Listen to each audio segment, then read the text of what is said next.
Welcome to ET digital media group. నేడు తెలంగాణ రాష్ట్రంలోని Bahujan Samaj party రాష్ట్ర అధ్యక్షులు సీనియర్ పొలిటీషియన్ అయినటువంటి ఇబ్రాహిం శేఖర్ గారితో ప్రత్యేక ముఖాముఖి. నమస్కారం ఇబ్రాహిం శేఖర్ గారు. జై భీమ్ సార్. ఎట్లా ఉన్నారు? ఫైన్ సార్, మీరు ఎలా?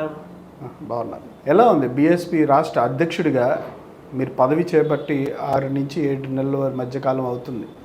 ఎట్లా ఉంది? ఎంతవరకు మీరు డెవలప్ చేశారు పార్టీని మీరు అనుకునేది?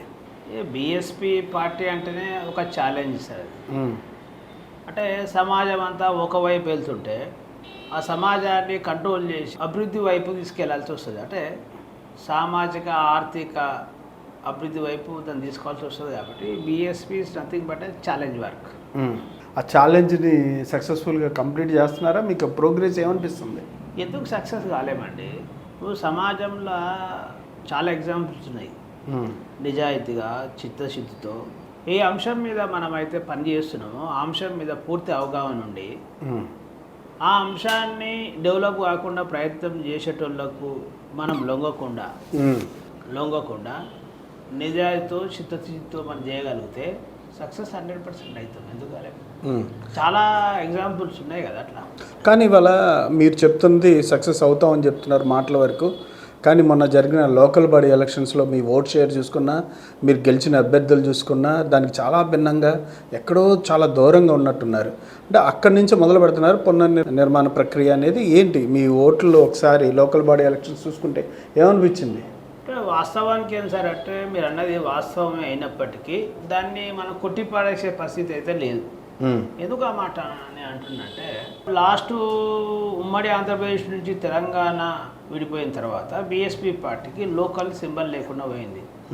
సమ్ టర్మ్స్ అండ్ కండిషన్ ద్వారా సింబల్ నిబంధనలు చాలా సంవత్సరాలు అట్లా ఒక దశాబ్దంన్నర సింబల్ లేకుండానే పార్టీ కొనసాగాల్సి వచ్చింది. కొంచెం గ్రౌండ్ లెవెల్లో కొంచెం ఇబ్బంది అయింది. అంటే ఎమ్మెల్యే ఎన్నికలలోనే సింబల్ ఉండే, లోకల్ ఎలక్షన్లో సింబల్ లేని పరిస్థితి ఉండే. సో నేను అధ్యక్షుడు అయిన తర్వాత నేను ఒక 1 మంత్లోనే నేను సింబల్ తీసుకురాగలిగిన. 1 మంత్లో మనం ఎలక్షన్ కమిషన్ అప్రోచ్ అయ్యి కమిషనర్ రామే ఉమదేవ్ గారి కలిసి మాట్లాడి, సో ఆంధ్రప్రదేశ్లో సింబల్ ఉన్నాక తెలంగాణలో ఎందుకు ఉండదని మాట్లాడి కొన్ని టర్మ్స్ అండ్ కండిషన్ చెప్పారు. అవన్నీ ఫుల్ఫిల్ చేసినాము. చేస్తే తెలంగాణలో బీఎస్పీ పార్టీ సింబల్ వచ్చింది. రిజిస్ట్రేషన్ కూడా చేయించడం జరిగింది. రిజిస్ట్రేషన్ కూడా కొంచెం ప్రాబ్లం అంటే పార్టీ రిజిస్ట్రేషన్ కూడా జరిగింది. ఈరోజు 100% లీగల్గా బీఎస్పీ పార్టీ సింబల్ తెలంగాణలో వచ్చేసింది. సో ఆ సింబల్ లేకపోవడం వల్ల ఏదంటే ఒక గ్లోబల్గా లేకపోతే ఒకటేసారి ప్రచారం చేసే ఇబ్బంది ఉంటుంది కదా. సో అది మాకు ఈరోజు ఈజీ అయిపోయింది. దాన్ని ఇమీడియట్గా మేము లోకల్ బాడీలో చాలామంది అనేవాళ్ళు, అంటే మీరు సోషల్ మీడియాలో మీరు గమనించినట్టయితే బీఎస్పీకి ఒక వార్డు మెంబర్ లేడు, సర్పంచ్ లేడు, రాజ్యాధికారం అంటారు, మహానీయుల పోరాటం అంటారు అని చాలా విమర్శలు చేసేటోళ్ళు. వాళ్ళందరికీ మనం చెప్తున్నాం, ఏం సమాధానం చెప్తున్నాం అంటే, ప్రతి నిజమైన సమస్యను అందరు గెలిపేయలేరు. సమాజంలో నిజమైన సమస్యలు చాలా ఉంటాయి, అన్నింటినీ అందరు గెలిపేయరు, కొందరు గెలిపేయగలుగుతారు. దానిలో భాగంగానే నేను స్టేట్ అధ్యక్షుడు అయిన తర్వాత స్టేట్ వైడ్ అందరినీ పోటీ చేయించడం జరిగింది. వేల సంఖ్యలో పోటీ చేయించాను. అసలు పోటీ అంటేనే భయపడే పరిస్థితి కదండి. భారతదేశం చరిత్ర మీరు తీసుకున్నట్టయితే తెలంగాణలో తీసుకోరు, లక్షల కోట్లు, వేల కోట్లు, 100ల కోట్లున్న ఎస్సీలు, మాదిగలు, మాలలు, లేకపోతే ఎస్టీలు, బీసీ సమ్ క్యాస్టెస్ అన్నీ కూడా చూస్తే పూలే అంబేద్కర్ ఫోటో పెట్టి పోటీ చేయడానికి కూడా ఈరోజు కూడా భయపడుతున్నారు. కానీ బీఎస్పీ పార్టీ పూలే, అంబేద్కర్, సావుమారది, పెరియారు, నారాయణ గురు, బాబాసాహెబ్ అంబేద్కర్, మనెవర్ కన్స్టిట్యూషన్ ఎవరైతే ఈ దేశంలో అణగారిన వర్గాల కోసం వాళ్ళ జీవితాలను త్యాగం చేసిండో వాళ్ళ ఆయన తప్పకుండా వాళ్ళందరినీ ఫోటోలు పెట్టి బీఎస్పీ పార్టీ పోటీ చేస్తున్నాం. ఇది చేసి 123 మంది వార్డు మెంబర్ గెలిచినాం. 123 మంది వార్డు మెంబర్ గెలిచినాం. 9 మంది ఉప సర్పంచ్ గెలిచినాం. 4 సర్పంచ్లు గెలిచినాం. సో నంబర్ చిన్నగానే ఉండొచ్చు, కానీ మొదలైంది అనేది చెప్తున్నాను. నంబర్ చిన్న విజయాలే కదా అండి, పెద్ద విజయం. మరి మీరు వచ్చిన తర్వాత ప్రచారానికి కావచ్చు, లేదంటే మార్పు, మీరు ఇందాక కొన్ని విలువలతో కూడిన దేశాన్ని త్యాగం చేసిన వాళ్ళు కానీ జీవితంలో విలువలతో బతికిన వ్యక్తుల గురించి మహనీయుల గురించి వాళ్ళు ఫోటోలు పెట్టి ప్రచారం చేస్తా అంటున్నారు. ప్రజలు ఆ విషయాల్ని మిమ్మల్ని పట్టించుకునే పరిస్థితి ఉందా? ఎన్ని ప్రలోభాలకు గురి చేస్తున్నారు వాళ్ళ రాజకీయాల్లో ప్రజల్ని ఓటు అంశం వచ్చేసరికి మీకు ఎంతవరకు సక్సెస్ రేట్ అనేది దక్కడానికి అవకాశం ఉంది అసలు? ఇప్పుడు ఎక్కడైనా ప్రపంచంలో ప్రలోభాలకు ఎప్పుడు కూడా తక్కువ ప్లేస్ ఏమి ఉండదు. ఎప్పుడు మన దేశంలో చూసుకొని మీరు ప్రలోభాలు నడుస్తున్న సందర్భంలో కూడా నిజాలు గెలిచిన చరిత్రలు లేవా? భారతదేశంలో బాబాసాహెబ్ అంబేద్కర్ చరిత్ర మీరు తీసుకుంటే గాంధీ గారికి వ్యతిరేకంగా బాబాసాహెబ్ అంబేద్కర్ పనిచేసి ఈ దేశంలో వేల సంవత్సరాల నుంచి హక్కులు లేని మనుషులకు అందరికీ కూడా హక్కులు ఓటు హక్కు తీసుకొచ్చి బాబాసాహెబ్ అంబేద్కర్ నిరూపణ చేయలేదా? ఆ రోజు బాబాసాహెబ్ అంబేద్కర్ అన్నారు ఏమని, ఇంగ్లీషులో ఏజెంట్ అని అన్నారు. కానీ బాబాసాహెబ్ అంబేద్కర్ ఇంగ్లీషులో ఏజెంట్ కాదు, అణగారిన వర్గాలకు ఒక మార్గదర్శి దిక్సూచి అనేది అయితే చరిత్రలో కనబడుతుంది కదా. అంటే ప్రలోభాలు ఎప్పుడు ఉంటాయి, అది జరుగుతుంది. ఇప్పుడు ఉత్తరప్రదేశ్లో మనం చూద్దాం, రాజ్యాధికారం మనవాదులు ధనవంతులకే కాకుండా నిరుపేదలు నిరక్షరాస్యులు అంటరాని వారు అణచివేతకు గురవుతున్న వారు అన్ని రకాలుగా ఇబ్బంది పడుతున్న ప్రజలు కూడా మహానీయుల పోరాటాన్ని స్ఫూర్తిగా తీసుకొని తూచా తప్పకుండా వాళ్ళ విలువలను పాటించగలిగితే భారతదేశంలో నిచ్చెన మెట్లు కింద ఉన్న ఒక జెండర్ వివక్షత అనుభవిస్తున్నటువంటి చమార్ మహిళను ఉత్తరప్రదేశ్కి 4 సార్లు ముఖ్యమంత్రి చేసి ఆయన నిరూపించలేదా? కానీ అదే అన్నిసార్లు ముఖ్యమంత్రిగా చేసిన పార్టీ ఒక్క సీటు కూడా మొన్న ఎలక్షన్స్లో రాలేదు. రాజకీయంలో అప్పుడప్పుడు అనిశ్చితి పరిస్థితి వస్తుంది. రాజకీయాలు చేసేవారికే రాజకీయాల పరిస్థితి అర్థమవుతుంది తప్ప అబ్జర్వేషన్ చేసేటోళ్ళకి అంత ఎక్కువ అర్థం కాదని నా ఒపీనియన్. ఓకే, ఎందుకు ఆ మాట అంటున్నంటే భారతదేశాన్ని పాలించిన కాంగ్రెస్ పార్టీ పరిస్థితి ఆంధ్రప్రదేశ్లో ఏముండే. ఇప్పుడు ఉమ్మడి ఆంధ్రప్రదేశ్కి సీఎంగా అయిన తెలుగుదేశం పార్టీ పరిస్థితి ఇవాళ తెలంగాణలో ఏమున్నది. ఇప్పుడు మళ్ళీ దాని మీద కాన్సన్ట్రేషన్ చేస్తే వేరుంటుంది ఆ పరిస్థితి. నేనేమంటున్నా అంటే బీజేపీ పార్టీ ఒకనాడు ఏముండే, ఈరోజు ఎదిగింది. కాబట్టి రాజకీయాల్లో ఒకసారి అధికారం వచ్చిన వాళ్ళు అంటే నిజంగానే ఒకవేళ ఒకసారి 2 సార్లు మేము ఒకటేసారి పూర్తి మెజార్టీతో బైంజీ గారు ముఖ్యమంత్రి అయ్యారు, మిగతా 3 సార్లు కాలేదు కదా. అయినా కానీ ఏ నాయకుడైనా 100% 100% అందరికీ న్యాయం చేయలేరు ఒకటే టర్మ్లో. ఇది పాసిబుల్ ఏమన్నా? ఒకవేళ అట్లా పాసిబుల్ అయితే భారతదేశానికి స్వతంత్రం వచ్చి ఇన్ని సంవత్సరాలు 78 సంవత్సరాలు అవుతున్నప్పటికీ ఇంకా తిండికి లేని వాళ్ళు ఎందుకు ఈ దేశంలో? అంటే ఒకసారి పాలన అనేది 100% అందదు, అది చాలా సంవత్సరాలు పడుతుంది అది దాన్ని చేయడానికి. కాబట్టి అట్లా కొన్ని డబ్బు ప్రయోగాలు అన్నీ జరగవచ్చు అన్నీ, అందుకని ఇవన్నిటి వల్ల అక్కడ రాలేదంటారు. మరి ఇక్కడ చూస్తేనేమో కాంగ్రెస్, బీఆర్ఎస్, బీజేపీ ఇవన్నీ ఉన్నాయి. మరి మీకు ఎంతవరకు మీరు రాజ్యాధికారం అంటున్నారు కానీ ఎంతవరకు చెరువులో ఉన్నారు? అసలు మీరు చూస్తే నెంబర్స్ కూడా స్థానిక ఎన్నికల్లో చాలా నిరాశాజనకంగా ఉన్నాయి. అది మీకు హోప్ కలిగించవచ్చు రాబోయే రోజుల్లో. ఏంటి పరిస్థితి అంటే నేనేమంటున్నా అండి, మీరు ఉత్తరప్రదేశ్లో మన లాస్ట్ టైం మాన్యవర్ గారి వర్ధంతిని మీరు గమనించినట్లయితే లక్షల మంది ఒక నైట్ మొత్తం మార్నింగ్ 6 గంటల వరకే ఉత్తరప్రదేశ్లో మొత్తం లక్షల మంది, సుమారు 15 నుంచి 20 లక్షల మంది ఎవరి సర్ది వాళ్ళు పెట్టుకొని అన్నీ వచ్చేసి ఈ దేశంలో మేము ఒకసారి మనవాదులు నమ్మినాము, అగ్రవర్ణాలు నమ్మినాము, కాబట్టి గ్రాడ్యువల్గా డెవలప్ చేశారనే విషయాన్ని మాకు అర్థం కాక మేము మనవాద పార్టీలు నమ్మి, బీజేపీని నమ్మి, కాంగ్రెస్ నమ్మి బైంజీని మనం దూరం చేసుకున్నాము, ఇది తప్పు అని తెలుసుకొని వాళ్ళందరూ లక్షల మంది వచ్చేసారు. 100% ఈసారి ఉత్తరప్రదేశ్లో బైంజీ గారు అయ్యే అవకాశం 100% అక్కడ కనబడుతుంది. ఇక్కడ కూడా మీరు తెలంగాణలో నేనేమంటున్నా అంటే ఒకసారి కేసీఆర్ గారి గురించి మీరు ఆలోచన చేయండి. మీరు చూసుంటారు కేసీఆర్ గారు తెలుగుదేశం పార్టీలో ఒక ఉన్నతమైన మొదటి ఒక 5-10 ర్యాంకులలో ఉన్న నాయకుడు ఆయన. అట్లాంటి నాయకుడు అయినప్పటికీ తెలంగాణ ఉద్యమం స్టార్ట్ చేసే వరకు ఆయనే చాలా సందర్భాలు చెప్పిండు కదా, నేను పోతే నన్ను చూసి పారిపోయారు అందరూ, కానీ నేను ఒంటరిగా బయలుదేరి 100% అందరినీ కలుపుకొని నేను ఇలా మూమెంట్ చేశాను కాబట్టి తెలంగాణ రాష్ట్రం సాధ్యమైందని చెప్పారు. మీరు అన్నట్టు మాకు కూడా అట్లాంటి పరిస్థితి ఎదురవుతుంది, మేమే భయపడతలేము. అన్యాయానికి గురైన కులమే కాదు కేసీఆర్ గారి కులం, మాది అన్యాయానికి గురైన కులం.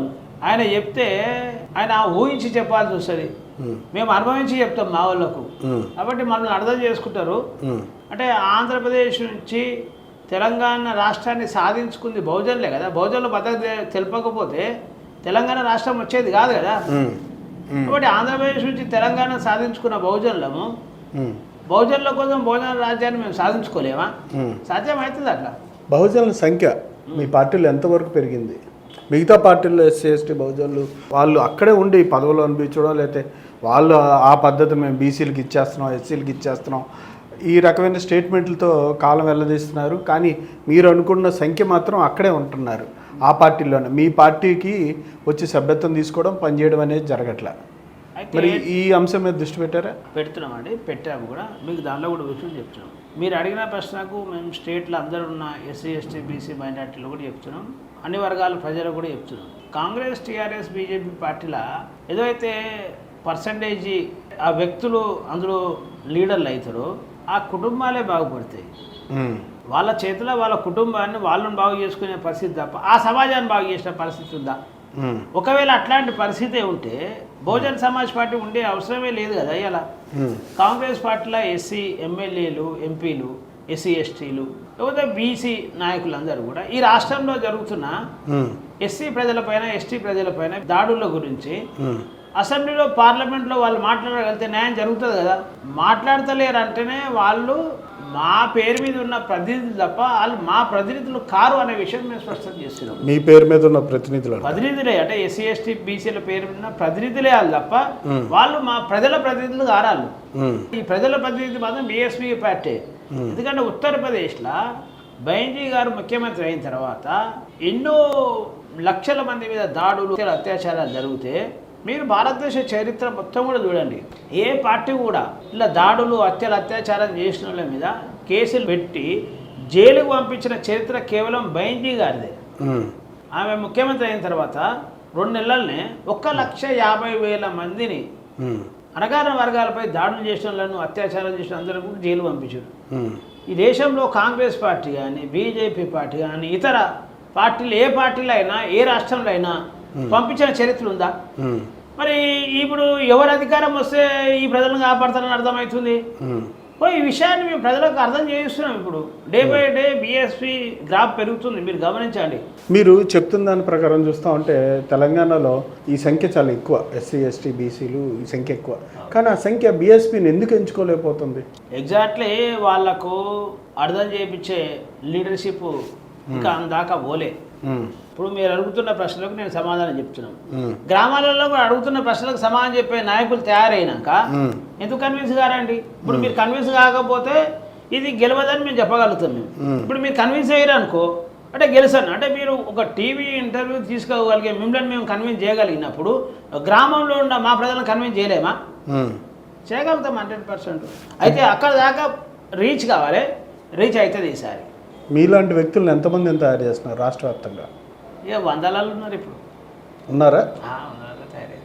100 తయారయ్యారు. ఇప్పుడు మార్చి 15 మాన్యవర్ కాంశీరామ్ గారి జయంతి రాష్ట్ర వ్యాప్తంగా జరుగుతుంది. 4 జోన్లో డివైడ్ చేసాము. ఒకటి ఏంటి కారణం ఏంటి? యుద్ధ బేరు అని చెప్పి బహుజన రాజ్యాధికార యుద్ధ బేరు అని పెట్టారు, ఆయన జయంతి కార్యక్రమం అంటున్నారు. ఏంటి ఏం శంకరావం పూరించిపోతున్నారు యుద్ధంలో? ఇప్పుడు యుద్ధ బేరు అంటే మాన్యవర్ కాంశీరామ్ సార్ అంటేనే యుద్ధం. ఆయన మాన్యవర్ కాంశీరామ్ సార్ అంటేనే బ్రాకెట్లో మనం రాజకీయ యుద్ధం అయిన రాజకీయ యుద్ధమే ఆయన. మా ఓట్లు మీ సీట్లు ఇంకెంత కాలం అని నినాదం ఇచ్చింది ఆయన. కాంశీరామ్ సార్ అంటేనే యుద్ధం. అందుకే ఆయన జన్మదినాన్ని కూడా మేము యుద్ధ బేరు అని ప్రకటన చేస్తాం. ఈ సభ ద్వారా మీరు 4 జోన్లకు విభజించారన్నారు కదా, ఏం టార్గెట్ చేశారు? ఏం లేదండి, ఈ తెలంగాణ రాష్ట్రంలో అణగారిన వర్గాలకు ఆల్టర్నేటివ్ కాంగ్రెస్ టీఆర్ఎస్ బీజేపీ కాదు బీఎస్పీ చెప్పడానికి ప్రయత్నం చేస్తున్నాం మేము.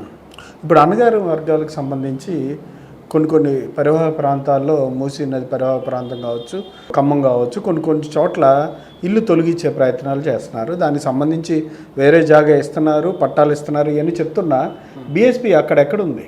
బీఎస్పీ ఇప్పుడు ఖమ్మంలో కూడా ఆ జిల్లాకు సంబంధించిన వాళ్ళు మేము ఆడ మాట్లాడినాం, పోరాటం చేసినాం. కుమ్మర గ్రామం కావచ్చు, లేకపోతే కోదాడ కావచ్చు, లేకపోతే షాద్నగర్కి సంబంధించిన కావచ్చు, అన్ని విషయాలలో మేము స్పందిస్తున్నాం. అంటే బీఎస్పీ ఏం చెప్తుంది అంటే ఇవి అన్యాయం జరిగినప్పుడు మనం స్పందించాలి, పోరాటం చేయాలి. కానీ ఆ ప్రజలను ఓటు వైపు మనం మళ్లించకపోతే ఎప్పుడూ దాడులు కొనసాగుతూనే ఉంటాయి. ఈ మొదటి దాడులు కావు, ఇవి చివరి దాడులు కావు. కనీసం సార్ ఒక మాట అంటాడు, పాలకుల పైన దాడులు జరగవు. మీరు చూడండి, ఈ రాష్ట్రంలో ఎప్పుడైనా కమ్మల పైన, వెల్మల పైన, రెడ్డిల పైన దాడులు జరిగినాయా? జరగవు. పాలకుల పైన దాడులు జరిగాయి, పాలితుల పైన జరుగుతాయి. కానీ పాలకులుగా మారాలి అంటాడు. ఉత్తరప్రదేశ్లో ఇప్పుడు దాడులు జరుగుతుండొచ్చు ఇప్పుడు, కానీ పాలకులుగా ఎప్పుడైతే మాయావతి గారు ముఖ్యమంత్రిగా ఉన్నప్పుడు దాడులు జరిగినాయి మీరు గమనించండి. కాబట్టి బీఎస్పీ పార్టీ ఏమంటే మన ప్రజలను పాలకులుగా మారాలి అని చెప్తుంటుంది. అంటే పోరాటం చేయాలి, వాళ్ళను అండగా ఉండాలి. మళ్ళీ వాళ్ళను మనం ఓటు బ్యాంక్గా మార్చుకోకపోతే ఆ దాడులు కొనసాగుతూ ఉంటాయి. ఇప్పుడు ఈ తెలంగాణ రాష్ట్రంలో చాలా దళిత ఉద్యమాలు వచ్చినాయండి, చాలా బలంగా వచ్చినాయి. స్టేట్ రాజకీయాలను, దేశ రాజకీయాలను ప్రభావితం చేసేంత కూడా వచ్చినాయి ఈ రాష్ట్రంలో. వచ్చినాయా రాదా మీకు తెలిసిందే కదా. కానీ ఎప్పుడైనా దాడులు ఆగినాయా? ఎందుకు అవుతున్నాయి అంటే మనం పాలకులు కానంత కాలం దాడులు జరుగుతూనే ఉంటాయి. వ్యక్తుల ప్రయోజనాల కోసం మాత్రమే ఉద్యమాలు నిర్వహించినంత కాలం కాదంటారు. అట్లని మనమేం అనలేం. మనం ఇప్పుడు ఒక మనిషి విమర్శించడం చాలా ఈజీ, కానీ ఆ మనిషి చేసిన పనులు మనం చేయడము అంత ఈజీ ఏం కాదు. బీఎస్పీ రాష్ట్ర వ్యాప్తంగా ఎప్పుడు మీరు పర్యటన చేయబోతున్నారు? ఏ కార్యాచరణతో ముందుకెళ్తున్నారు? 4 జోన్స్లో స్ట్రాంగెస్ట్ జోన్ ఏది? అన్ని జోన్లు స్ట్రాంగ్గా ఉన్నాయండి. ఇప్పుడు ఆదిలాబాద్లో జరుగుతుంది. ఆదిలాబాద్లో ఇప్పుడు సిరిసిల్లో ఒక ప్రోగ్రాం జరుగుతుంది. మెదకు, నల్గొండకు సంబంధించి నల్గొండలో జరుగుతున్నది, ఒకటి వరంగల్లో జరుగుతున్నది, ఒకటి రంగారెడ్డి జరుగుతున్నది. సో అన్ని జోన్లలో బలంగానే జరుగుతున్నది. రంగారెడ్డిలో కూడా ఇంకా బలంగా జరుగుతుంది. రంగారెడ్డిలో కూడా ఇంకా బలంగా జరుగుతుంది. ఖచ్చితంగా ఈసారి ఎమ్మెల్యేగా గెలవడం మీ లక్ష్యం, గెలిపించడం కూడానా? ఎమ్మెల్యే అంటే ఏదో ఒక పార్టీలో ఎప్పుడూ అయ్యేటోళ్ళం. మనం అణగారిన వర్గాల బలాన్ని, ఈ రాష్ట్రంలో రాజకీయ బలం మీరు అన్నట్టు వాస్తవానికి ఒక జెడ్పీటీసీ కూడా ఇప్పటివరకు పూలే అంబేద్కర్ కాన్స్టిట్యూషన్ సిద్ధాంతం మీద ఇప్పటివరకు కూడా గెలవలేము. అంటే ఎప్పుడో ఒకసారి అప్పుడు గెలిచిరు తప్ప మాన్యవారు గారు ఉన్నప్పుడు, ఇప్పుడు ఎప్పుడు గెలిచిన పరిస్థితి లేదు. అంటే మళ్ళీ ఆంధ్రప్రదేశ్లో రాజారావు అని ఒక ఆయన ఎమ్మెల్యే గెలిచాడు లేదు. ఉద్యమాన్ని చాలా కింది స్థాయిలో తీసుకుపోగలితే ఆవేశంతో మనం ఏం సాధించలేం బీఎస్పీని. దాన్ని చాలా జాగ్రత్తగా ఆలోచన చేసి నిర్మాణపరంగా మనం బలం చేయగలితేనే సాధ్యమవుతుంది తప్ప. ఇవాళ ఉన్న అధికారం మెరుపులు, అధికారం మీద వ్యామోహం, లేదంటే పనులు చేపించే సిచ్యువేషన్స్ ఇవన్నీ ఉన్నాయి మిగతా పార్టీల దగ్గర. లేకపోతే కేడర్ ఆ వైపు అడుగులు వేస్తూ ఉంటారు. అవన్నీ అన్ని ఆకర్షణలు ఉన్నప్పుడు మీ వైపు ఎందుకు వేయాలి యువత అడుగులు? అణగారిన వర్గాల యువత అని మీరు అంటున్నారు. చాలా మంచి ప్రశ్న వేశారు. ఈ రాష్ట్రాన్ని టీడీపీ పాలించింది, కాంగ్రెస్ పాలించింది, టీఆర్ఎస్ పాలించింది, మళ్ళీ ఇలా కాంగ్రెస్ పాలిస్తుంది. మన హైదరాబాదు ప్రపంచంలో మెయిన్ సిటీగా ఒక 5 టాప్ 5లో మనం హైదరాబాద్ సిటీ వచ్చింది ఇలా, అవునా కదా? అవును. ఈ హైదరాబాద్లో పనిచేసే మున్సిపల్ కార్మికులలో ఎస్సీ ఎస్టీ ఎవరైతే అబ్బాయిలు ఉన్నారో లేకపోతే ఉన్నారో వాళ్ళ శాలరీ ఎంత అండి? 15,000 వస్తాయి. 15,000 ప్రభుత్వ పాఠశాలల మీద నమ్మకం లేకుండా వాళ్ళకు ఉండే 1-2 పిల్లల్ని, ఒక పిల్లగాన్ని చదివిపిస్తే ₹1,00,000 అవుతుంది సంవత్సరానికి. 2 పిల్లల్ని చదివిపిస్తే 2 లక్షలు అవుతుంది. వాళ్ళ శాలరీ ఎంత? 15,000. అంటే 2 లక్షల 2 లక్షలు అదే 15 1,70,000 ₹1,00,000 పోతే ఎన్ని మిగులుతాయి? ఇంకా 80,000 మిగులుతాయి. 80,000 అలా నెలకి ఎంత అవుతుంది?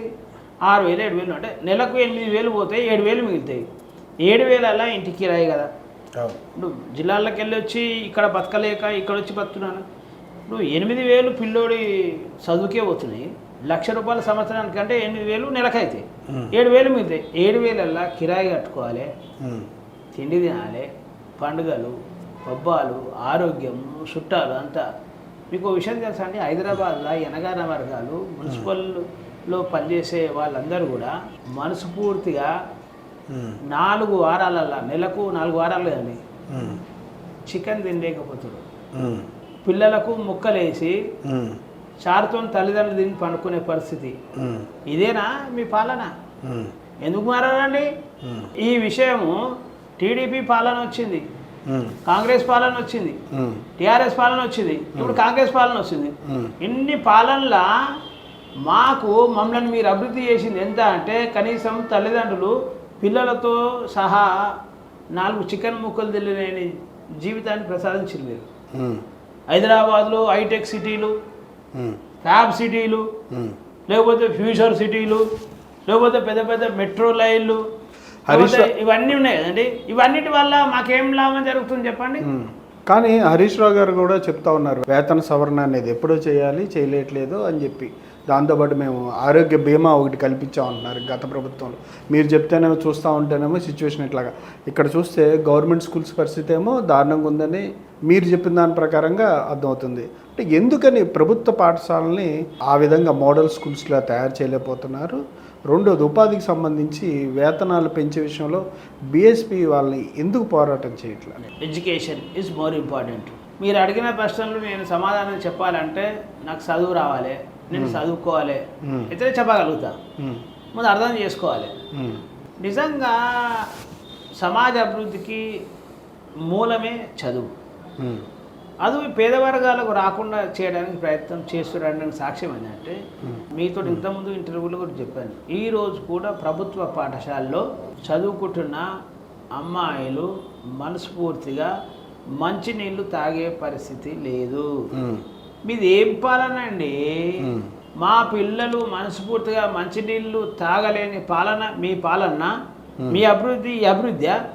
మీరు చూడండి, ఓ గవర్నమెంట్ స్కూల్లో 300 మంది అమ్మాయిలు ఉంటారు, 4-5 టాయిలెట్లు ఉంటాయి. టాయిలెట్లు కట్టేశారండి గవర్నమెంట్, కానీ దాని మెయింటెనెన్స్ కోసం డబ్బులు ఇవ్వరు. ఒక్క స్కూల్కు 15,000 ఇస్తారండి ఇప్పుడు. అది కూడా 500, 600, 1000 ఉంటే 15,000 ఇస్తారు. 15,000 స్కూల్ ఊడవాలి కదా. క్లాసులు ఒక 20 క్లాసులు ఉంటాయి, ఎవరు ఊడవాలి? దాన్ని ఊడ్చడానికి పెట్టాలి కదా, కడగడానికి టాయిలెట్స్ క్లీన్ చేయడానికి పెట్టాలి కదా.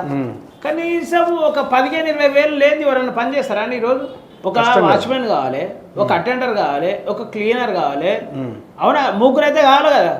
ముగ్గురు అంటే 15 × 3 45,000 కావాలి కదా. మీరు ఇచ్చే 15,000లకు ఎవరు పని చేస్తాడు?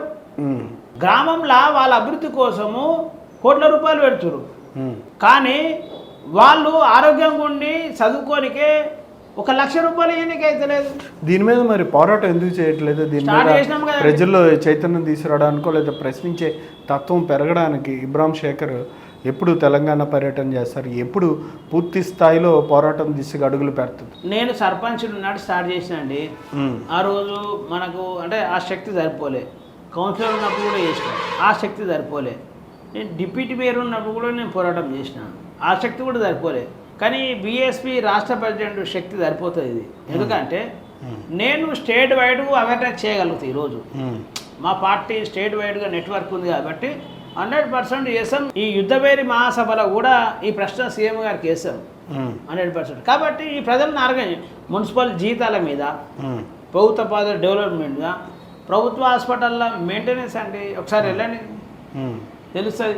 ఒకవేళ గవర్నమెంట్ హాస్పిటల్ మంచిగా ఉంటే మీరు కామినేని లేకపోతే ఈ మలక్పేట్ల ఏం హాస్పిటల్ అది యశోద హాస్పిటల్ పోయి చూడండి.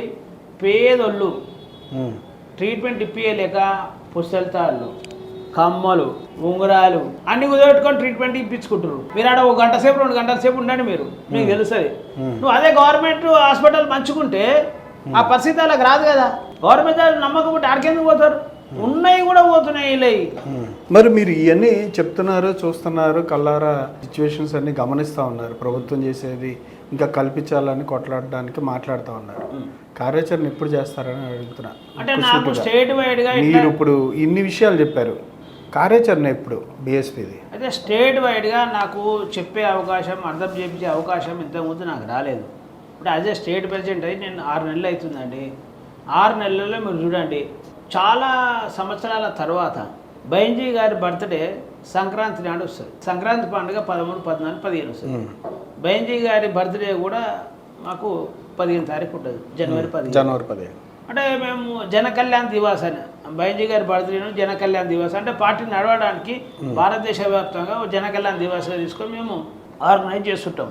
అయితే ఆ రోజు మీరు షాద్నగర్లో చూడండి, మీరు ఎప్పుడు బైంజీ గారి బర్త్డే మేము ఈ తెలంగాణ రాష్ట్రంలో ఒక 200, 300, 500 మంది మేము చేసేటోళ్ళం.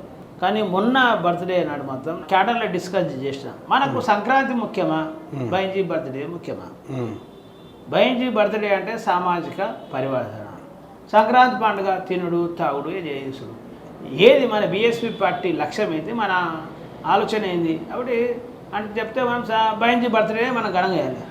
షాద్నగర్ చూడండి, పతంగులు ఎగరగలేదు, బీఎస్పీ పార్టీ జెండాలు ఎగిరినాయి ఆడ. జనవరి 15 మీరు పోయి ఎంక్వైరీ చేయండి, మేము వీడియోలు పంపిస్తా చూడండి. అంటే మనం చేయగలిగితే ఎందుకు సాధ్యం కాదండి? మహనీయులు కూడా మనుషులే కదా.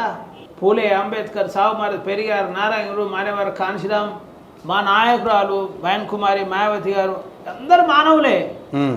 వీళ్ళందరికీ సాధ్యమైనప్పుడు తెలంగాణలో మానవులమైన మాకు ఎందుకు సాధ్యం కాదంటున్నాను నేను. నాకు కూడా సాధ్యమే. మీరు సాధ్యమైద్ది అంటున్నారు, అందరూ మీ వైపు నడవడానికి కారణాలు చెప్తున్నారు. కానీ పార్టీలు ప్రజెంట్ ఉన్న అధికార పార్టీ మీద మీ స్టాండ్ ఏంటి? వాళ్ళ పరిపాలన అంశాలు, రేవంత్ రెడ్డి గారు తీసుకున్న ఫ్యూచర్ సిటీ కావచ్చు, ఇప్పుడు మూసి ప్రక్షాళన దిశ కావచ్చు, లేదంటే అణగారిన వర్గాలకు ఆయన ఇచ్చిన హామీల విషయంలో వెనక్కి వెళ్ళడం కావచ్చు, వీటన్నిటి మీద మీ స్టాండ్ ఏంటి? అది కూడా చాలా ఇంపార్టెంట్ కదా. బీఎస్పీ కంటిన్యూటీగా ఉండాలంటే మాది ఒక పార్టీ మీద ఏముండదు స్టాండ్ మాది. ఇప్పుడు మేము ప్రభుత్వం మీద ఐ మీన్ నేనేమంటే 100%. ఇప్పుడు ఒక మాట చెప్తాను మీకు. టీఆర్ఎస్ పార్టీ మొన్నటి వరకు పాలించింది, ఇప్పుడు కాంగ్రెస్ పార్టీ పాలించింది. ఇప్పుడు ఫర్ సపోజ్ మొన్న కల్ల రాజేష్ అని కోదాడల అబ్బాయిని పోలీస్ స్టేషన్లో 3rd degree ఉపయోగించి చంపేశాడు. తను మాదిగా అబ్బాయి, చమార్కు సంబంధించిన వ్యక్తి. చనిపోతే తర్వాత ఇక్కడ షాద్ నగర్లో ఒక ఇంటర్ క్యాస్ట్ మ్యారేజ్ విషయంలో మళ్ళీ ఒక మాదిగా అబ్బాయిని సజీవదానం చేశారు. ఒక అమ్మాయిని మళ్ళీ మూకుమ్మడి అత్యాచారం చేసి చంపేశారు. తర్వాత ఈ షాద్ నగర్లో మనం లాస్ట్ టీఆర్ఎస్ ఆధ్వర్యంలోనే ఒక వివాహిత మహిళను చిన్న దొంగతనం కేసులో లేడీ అని చూడకుండా కూడా 3rd degree ఉపయోగించి ఆమెను అవమానం చేశారు. ఇట్లా చాలా జరిగినాయి కదండి. ఆ రోజు టీఆర్ఎస్ పార్టీ ఉన్నప్పుడు ఏమో కాంగ్రెస్ వాళ్ళు లొల్లిపెట్టారు, బీజేపీ లొల్లిపెట్టారు. ఇవాళ కాంగ్రెస్ పార్టీ ఉంటే టీఆర్ఎస్ లొల్లి పెడుతుంది, బీజేపీ లొల్లి పెడుతుంది. సపోజ్ నేను అంటున్నాండి, ఈరోజు టీఆర్ఎస్ పార్టీకి చిత్తశుద్ధి కనుక అణగారి వర్గాల మీద ఉంటే, బీజేపీ పార్టీకి చిత్తశుద్ధి కనుక ఉంటే, సరే అధికార పార్టీ కాంగ్రెస్ పార్టీ రేవంత్ రెడ్డి గారు వాళ్ళ ఎమ్మెల్యేలను మాట్లాడియొద్దు అని అనుకుందాం, ఎస్సీ ఎమ్మెల్యేలు ఎస్టీ ఎమ్మెల్యేలు. కానీ టీఆర్ఎస్ పార్టీ ఎస్సీ ఎమ్మెల్యేలు, బీజేపీ పార్టీ ఎస్సీ ఎమ్మెల్యేలు ఉంటే వాళ్ళు అసెంబ్లీ ఎందుకు మాట్లాడతలేరండి? ఎందుకు మాట్లాడిస్తలేరు? అంటే మీకు ఏమర్థమవుతుంది? మమ్మల్ని అన్యాయం చేసే కాడ మా మీద దాడులు జరిగితే కాంగ్రెస్ కానీ టీఆర్ఎస్ కానీ బీజేపీ పార్టీ అన్నీ ఒకటే అనేది అర్థమవుతున్నాయి కదండి క్లియర్గా మీకు. ఒకవేళ అర్థం కాకపోతే మరి వాళ్ళు మాట్లాడాలి కదా. కేటీఆర్ ఎందుకు మాట్లాడాలి? ఆ పార్టీలో ఉన్న ఎస్సీ ఎస్టీ ఎమ్మెల్యేలు అసెంబ్లీ ఎందుకు మాట్లాడతలేరు? బయటకు వచ్చి ఎందుకు స్టేట్మెంట్ ఇస్తలేరు? మీరు చెప్పండి. కాబట్టి మా మీద దాడులు చేసే కాడ కాంగ్రెస్ టీఆర్ఎస్ బీజేపీ అని ఒకటి, హామీలు ఇచ్చే కాడ కూడా ఒకటే. ఇప్పుడు కేటీఆర్ గారు కావచ్చు, లేదంటే వేరే పార్టీ ప్రతినిధులు కావచ్చు, వాళ్ళు ఎందుకు మాట్లాడుతున్నారు అంటారు? వీళ్ళకి మాట్లాడే ఎప్పుడే కదండి అణగారిన వర్గాల వాళ్ళ ప్రతినిధులు తప్ప, వాళ్ళు ఆ పార్టీ ప్రతినిధులు, ఆ అగ్రవర్ణాల ప్రతినిధులు తప్ప ఈ ప్రజల ప్రతినిధులు గారని చెప్తున్నాం కదా. బీఎస్పీ పార్టీ నుంచి వస్తేనే మా ప్రతినిధులు అవుతారు వాళ్ళు. కాబట్టి రేపు మాట్లాడతారు. భారతదేశంలో అణగారిన వర్గాల గొంతు గురించి మాట్లాడుతున్నారండి, బైంజీ గారు మాట్లాడుతారు, వేరే వాళ్ళు మాట్లాడతలేరు కదా. మాట్లాడినప్పుడు ఎట్లా అవుతారు? ప్రతినిధులు కాలేరు కదా. Okay sir, thank you very much అండి. Thank you. జై భీమ్ అన్న.